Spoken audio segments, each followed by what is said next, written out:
এয়া আজি আমি আমাৰ আশ্ৰমত আহিছোঁ, দামোদৰ ধামত আহিছোঁ। দামোদৰ ধামত এয়া ভকতসৱ বহি আছে ইয়াতে, আৰু লগতে আমাৰ আয়তীসকল আহিছে। আমি শিৱসাগৰ নাজিৰাৰ যিটো মানে অগ্নিনাভ মন্দিৰ আছে তালৈ যাবলৈ ওলাইছোঁ।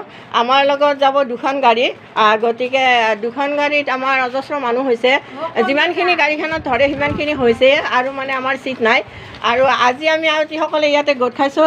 কোনোবাই পইচা দিবলৈ আহিছে, আৰু আধাৰ কাৰ্ড লগা হৈছে। এই আধাৰ কাৰ্ড লৈ আহিছে মানুহবিলাকে, গতিকে গোটেইখিনি আহিছে। আৰু কোনোবাই যদি জনাও নাই, মোৰ ভিডিঅ'টো যদি চাই আছে তেতিয়াহ'লে আপোনালোকে আধাৰ কাৰ্ডখন লৈ আহিব ইয়ালৈ। আৰু শনিবাৰে আমাৰ ইয়াতে এটা ভোগ ভাত হ'ব, কাৰণ আমি সিদিনা গোটেইখিনি কথা আলোচনা কৰিম।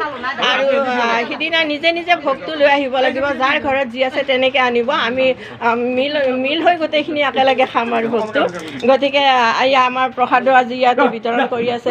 বৰ্তমান এখন ঠগি দিয়া হৈছে, গতিকে তাত প্ৰসাদ বিতৰণ কৰি আছে। এয়া আমাৰ গোটেইখিনি আহিছে প্ৰায়। আৰু যিবিলাকে অহা নাই, মোৰ ভিডিঅ'টো চাইছে, তেখেতসকলে শুক্ৰবাৰে আহি, আপোনালোকে শুকুৰবাৰে গধূলি আহি ভোগটো দি যাব। গতিকে শনিবাৰে ভোগটো যিহেতু হ'ব, আৰু সেইদিনা আমাৰ গোটেইখিনি আলোচনা হ'ব। ঠিক আছে।